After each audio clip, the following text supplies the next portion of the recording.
शब्द बराबर धन नहीं, जो कोई जाने बोल।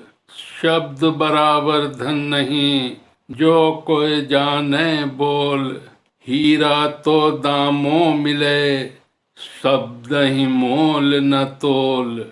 अर्थात जो कोई सही बोलने की कला जानता है, उसके लिए सबसे बड़ा कोई धन नहीं है। हीरे तो कीमत देकर खरीदे जा सकते हैं, लेकिन शब्दों की कोई कीमत नहीं होती। इस दोहे में कबीरदास जी ये समझा रहे हैं कि शब्दों की शक्ति अनमोल है। जो व्यक्ति बोलने की कला को जानता है, उसके लिए शब्द सबसे बड़ा धन होता है। हीरे मोती की कीमत लग सकती है, लेकिन शब्दों की तुलना किसी भी धन से नहीं की जा सकती। कागा काको धन हरै, कोयल काको देत। मीठा शब्द सुनाए के, जग अपनो करि लेत। अर्थात कौआ किसका धन चुराता है और कोयल किसको देती है? मीठे शब्द सुनाकर दुनिया को अपना बना लेती है। इस दोहे में संत कबीर कहते हैं कि जैसे कौआ किसी का धन नहीं चुराता और कोयल किसी को धन नहीं देती, वैसे ही मीठे शब्दों का अपना कोई धन नहीं होता। लेकिन ये शब्द इतनी शक्ति रखते हैं कि इनसे पूरा जग जीत लिया जा सकता है। शब्द पाए सुरति राखई, सो पहुँच दरबार। कहे कबीर तहाँ देखिए, बैठा पुरुष हमार। जो भी व्यक्ति शब्द का स्मरण करता है, वो ईश्वरी दरबार तक पहुँच जाता है। कबीर कहते हैं, वहाँ हमारे सच्चे गुरु बैठे हुए मिलेंगे।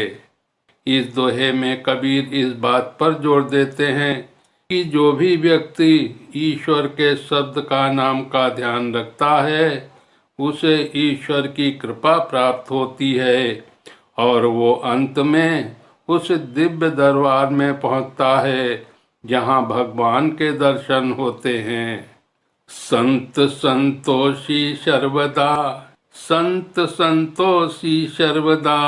शब्द ही भेद विचार, सदगुरु के परताप ते। सहजशील सतसार। अर्थात सच्चा संत हमेशा संतुष्ट रहता है और शब्दों की गहराई को समझता है। सच्चे गुरु की कृपा से सहज ही शील और पवित्रता प्राप्त होती है। कबीर इस दोहे में बताते हैं कि एक संत जो हमेशा संतोषी रहता है, वो शब्दों के सही अर्थ को समझता है और ये संतोष और समझ उसे सच्चे गुरु की कृपा से मिलती है, जिससे वो एक सरल, शीलवान और पवित्र जीवन जीता है। जिभ्या जिन विष में करी, जिभ्या जिन विष में करी। तिन बस कियो जहान, नहीं तो अवगुण उपजे। कही सब संत सुजान। अर्थात जिन्होंने अपनी जीभ को नियंत्रित किया, उन्होंने पूरे संसार को अपने बस में कर लिया। अन्यथा अवगुण पैदा हो जाते हैं, जैसा कि सभी ज्ञानी संत कहते हैं। इस दोहे में कबीर इस बात पर जोर देते हैं कि जिसने अपनी वाणी को नियंत्रित कर लिया, उसने संसार को जीत लिया। वाणी का संयम न होने पर इंसान के भीतर अवगुण पनपने लगते हैं, जैसा कि सभी संतों का कहना है। लागी लागी क्या करे, लागत रही लगार।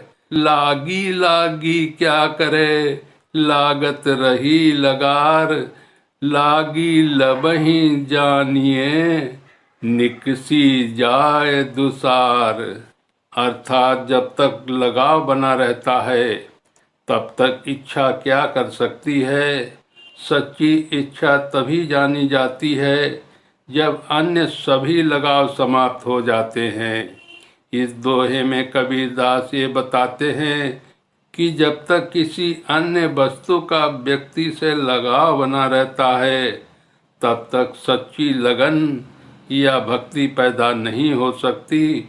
सच्ची लगन तभी प्रकट होती है जब सारे सांसारिक लगाव खत्म हो जाते हैं। हरिजन सोई जानिए, हरिजन सोई जानिए, जिह्वा कहे न मार, 8 पहर चितवन रहे, गुरु का ज्ञान विचार। अर्थात उस व्यक्ति को भगवान का भक्त समझो जो अपनी वाणी से किसी को आहत नहीं करता। वो दिन रात गुरु की शिक्षाओं में लीन रहता है। इस दोहे में कबीर सच्चे भक्त की पहचान बताते हैं। वे कहते हैं कि जो व्यक्ति अपनी वाणी से किसी को दुख नहीं पहुंचाता और हर समय गुरु की शिक्षा में डूबा रहता है, वो सच्चा हरिजन या भक्त है। टीला टीली ढाही के, फोरी करे मैदान, समझ सका करता चले, सोई शब्द निर्वाण। अर्थात पहाड़ियों को ढहाकर और मैदान को समतल करके जो व्यक्ति सृष्टिकर्ता को समझता है, वही मुक्ति के मार्ग पर चलता है। इस दोहे में कबीर इस बात की तरफ इशारा करते हैं कि जब व्यक्ति अपने अहंकार और अन्य मानसिक बाधाओं को समाप्त कर देता है, तभी वो सच्चे ज्ञान और मुक्ति की ओर अग्रसर हो सकता है। शब्द दुराया ना दुरै, शब्द दुराया ना दुरै, कहूँ जो ढोल बजाए, योजन होवे जौहरी, ले हैं शीस चढ़ाए। अर्थात शब्दों को छुपाया नहीं जा सकता, चाहे कोई ढोल बजाकर उन्हें प्रचारित करे। सच्चा जानकर व्यक्ति हमेशा उनका आदर करेगा। इस दोहे में कबीर समझाते हैं कि सत्य और ज्ञान को दबाया नहीं जा सकता, चाहे कोई उसे छुपाने की कितनी भी कोशिश करे। सच्चे जौहरी या ज्ञानी व्यक्ति उसे पहचान कर उसका सम्मान करेंगे। मेरे प्रिय साथियों, कबीरदास जी के दोहे अर्थ सहित आज यहीं पर समाप्त करता हूँ। आगे कबीरदास जी के दोहे सुनने के लिए हमारी वीडियो कबीरदास जी के दोहे अर्थ सहित भाग 15 में सुने। जय श्री कृष्णा, राधे राधे।